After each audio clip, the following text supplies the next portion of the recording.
आइए मुलाकात करते हैं सेंट्रल बैंक ऑफ इंडिया से। 1911 में हुई थी इस बैंक की शुरुआत और भारत का पहला कमर्शियल बैंक था देश का, जो कि पूरी तरह से भारतीय बैंक था ये। और देश के 28 राज्यों और 7 केंद्र शासित प्रदेशों में बैंकों की शाखाएं हैं और 46% से ज़्यादा का दमदार कासा रेशो बैंक मेंटेन करता है। आइए मुलाकात करते हैं बैंक के मैनेजिंग डायरेक्टर और सीईओ कल्याण कुमार साहब हमारे साथ कार्यक्रम में शामिल हो रहे हैं। कल्याण सर सितंबर 2025 से बैंक के एमडी सीईओ हैं। 2021 से 2025 तक आप पहले पीएनबी में, पंजाब नेशनल बैंक में एग्जीक्यूटिव डायरेक्टर रहे। आपने एमएससी की डिग्री हासिल की है। सीएआईबी के आप सर्टिफाइड एसोसिएट मेंबर भी हैं और इसके अलावा trade finance, SME finance, IT security वगैरह का बहुत ही गहरा लंबा अनुभव बैंकिंग का सर के पास में है। नतीजे आए थे 17 जुलाई शुक्रवार को, बाजार के दौरान ही आए थे 1 बजे के आसपास। मैं आपके सामने रिजल्ट रख दूँ। नेट इंटरेस्ट इनकम में रही है करीबन 16% की बढ़त, मुनाफा 13% बढ़कर आया है। एसेट क्वालिटी बेहतर होती हुई दिखी है बैंक की, स्टेबल है कह सकते हैं। और साथ ही साथ स्लिपेज रेशियो ये थोड़ा घटकर आता हुआ दिखा है और निम्स यहाँ पर 3.16 से घटकर 3.06 के आसपास आए। आइए नतीजों पर विस्तार से बातचीत करते हैं कल्याण सर। गुड मॉर्निंग, बहुत बहुत स्वागत है आपका। जी बिजनेस को समय देने के लिए धन्यवाद। ग्रोस एनपीए का ट्रेंड आपका नीचे की तरफ दिख रहा है, 5 तिमाहियों के लोएस्ट लेवल पर आए हैं। एसेट क्वालिटी को लेकर क्या अच्छी मजबूत स्थिति दिख रही है अभी और आने वाले समय के लिए, समझाएं सर। जी, हमारी जो असेट क्वालिटी है जी, हमने जो स्टेप्स लिए अंडर राइटिंग में, पोस्ट डिस्बर्समेंट मॉनिटरिंग में, उसका फल हमें मिलता दिख रहा है।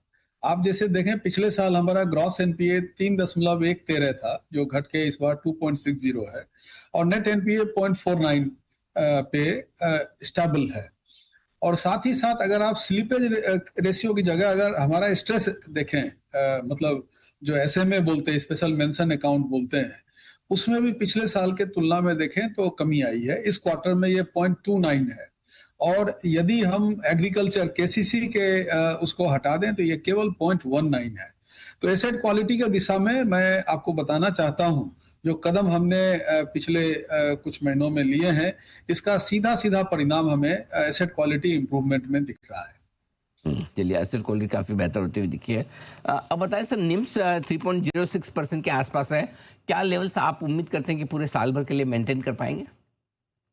हमने जो गाइडेंस दिया है मार्केट को कि निम हमारा 3 से ऊपर रहेगा। आप देखें अगर हमारी बैलेंस शीट को, तो हमारा जो इनकम है उसका मेजर सोर्स इंटरेस्ट इनकम है। इंटरेस्ट एनआई आपने दिखाया 15.70-16% का नेट इंटरेस्ट इनकम में जो है वृद्धि हुई है। तो मेजर टोटल इनकम में मेजर पार्ट इंटरेस्ट इनकम है। और जो एसेट क्वालिटी इंप्रूव हुआ तो प्रोविजन हमें कम करना पड़ा, इस वजह से हमारी प्रॉफिट है। लेकिन जो हमारी एरिया ऑफ इंप्रूवमेंट है वो नॉन इंटरेस्ट इनकम है। नॉन इंटरेस्ट साइड में, इनकम के बढ़ाने के साइड में हम लोग बड़े ही स्ट्रक्चर ढंग से प्रयास कर रहे हैं। तो मैं आपको आपके माध्यम से आश्वस्त करना चाहता हूं हमारे सभी स्टेक होल्डर्स को कि हमारी नीम जो हमने डायरेक्शन 3 से ऊपर रखा है वो हम मेंटेन रखेंगे इस वर्ष भी। सर, एनपीए में जो मैं देख रहा था क्लासिफिकेशन में, आपके हाईएस्ट एनपीए जो है वो एग्रीकल्चर और एमएसएमई सेगमेंट से है। और अभी हाल ही में जो एक तो जियोपॉलिटिकल टेंशन मिडिल ईस्ट की है, उसके ऊपर अल नीनो इफेक्ट है, मानसून को लेकर है। तो क्या थोड़ा ये दोनों ही बुक, एग्रीकल्चर और एमएसएमई में, कोई आगे स्ट्रेस थोड़ा दिख सकता है? देखिए, अगर हम पैटर्न की बात करें, क्योंकि पिछले जून 25 की हालत को अगर हम तुलना करें जून 26 से, तो जून 25 में हमारा कुल स्लिपेज 989 करोड़ था और जो इस क्वार्टर में, जून 26 के क्वार्टर में 986 करोड़ है।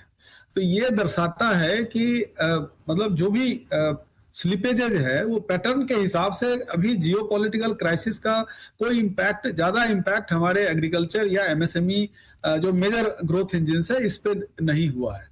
ये एक नॉर्मल जैसे हर क्वार्टर में होता था उसी तरह से ये है। उस जियोपॉलिटिकल टेंशन की वजह से कोई फर्क आया हो स्ट्रेस में, वो अभी तक ऐसा कोई समझ में नहीं आया है। बिकॉज हमारा रेगुलरली मॉनिटर करते हैं अपनी जो पोर्टफोलियो है, उसको देखते हैं। लेकिन ये बात तो सही है कि ये एमएसएमई, हमारा टोटल स्लिपेज का 73% स्लिपेज एमएसएमई सेक्टर में। इसकी वजह हम लोग देख के उसका प्रॉपर मॉनिटरिंग, फॉलोअप, उनकी कैपेबिलिटी बिल्डिंग, इस तरफ से हम इसे कंट्रोल कर रहे हैं और जिसमें हमें अच्छी सफलता मिल भी रही है। ओके, ठीक बात है, ये एक अच्छी बात है। अब आइए सर, जरा FCNR डिपॉजिट्स पर आपसे राय लेना चाहता हूँ। क्या उम्मीद की जाए, कितना पैसा आप उम्मीद कर रहे हैं कि इस डिपॉजिट्स के जरिए आएगा आने वाले समय में? किस तरह का रुझान मिल रहा है?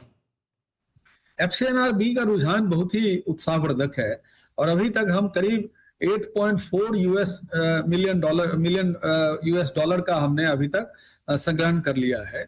और अब हमारी जो गिफ्ट सिटी की ब्रांच हमने 29 जून 2026 को खोला है, उसके माध्यम से जो हमारे प्रोडक्ट्स हैं FCNR-B के, तो हमें पूरी संभावना है कि हम करीब 30 सितंबर तक करीब 400 मिलियन यूएस डॉलर का बिजनेस FCNR-B डिपॉजिट के क्षेत्र में कर लेंगे।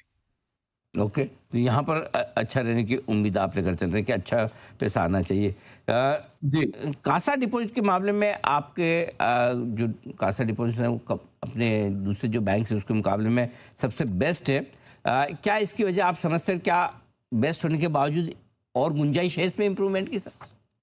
जी, हमारी जो कासा रेशियो है आप देखें 46.61% है। हमारी 4,605 शाखाओं में 65% शाखाएं रूरल सेमी अर्बन है। तो करीब 2,600 प्लस शाखाएं हैं जिसका कासा 50% से अधिक है। तो हमारी जो ब्रांचेस ग्रामीण सेमी अर्बन क्षेत्रों में मध्य प्रदेश, उत्तर प्रदेश, बिहार, महाराष्ट्र के ग्रामीण क्षेत्र, ये कासा के क्षेत्र में हमें बहुत मदद करते हैं। साथ ही हमने अभी एक मार्केटिंग सेटअप एस्टेब्लिश किया है। कुल 35 जगह पे कस्टमर एक्विजिशन सेंटर की स्थापना की है। 9 जगह पे हम गवर्नमेंट बिजनेस वर्टिकल स्थापित किए हैं। और जो हमारी मार्केटिंग ऑफिसर्स है और जो हमारी ब्रांच की टीम है, और हमने प्रोडक्ट सेगमेंट वाइज बनाया है। जो हमारी करीब 22 एमओयूज हमने किए हैं स्टेट गवर्नमेंट और बाकी सरकारी विभागों से, जहां से हमें अच्छा खासा सैलरी अकाउंट हम मोबिलाइज कर पा रहे हैं। और जो प्रोडक्ट्स है scent queen, scent prestige, scent Parakram, विभिन्न सेगमेंट के लिए प्रोडक्ट्स है। तो जब हमारी ये चीजें अभी इम्प्लीमेंटेशन के आधार पे है। साथ ही हम अभी वेल्थ मैनेजमेंट वर्टिकल क्रिएट कर रहे हैं।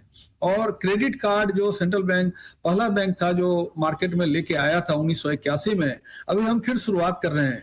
तो इन सब जो प्रयास हम कर रहे हैं, इसका जो प्रभाव आना है वो आने वाले समय में निश्चित रूप से कासा में और वृद्धि दर्शाएगा। बात है सर। कल्याण सर, बहुत बहुत धन्यवाद आपका, आपने समय दिया, विस्तार से नतीजों के बारे में बातचीत की और साथ ही बचे हुए 3 तिमाहियों के लिए गाइडेंस भी हमारे दर्शकों के सामने रखा। Thank you so much sir. और बहुत बहुत धन्यवाद। बहुत बहुत फिर से आपको दमदार नतीजों पर बहुत बहुत बधाई भी। आइए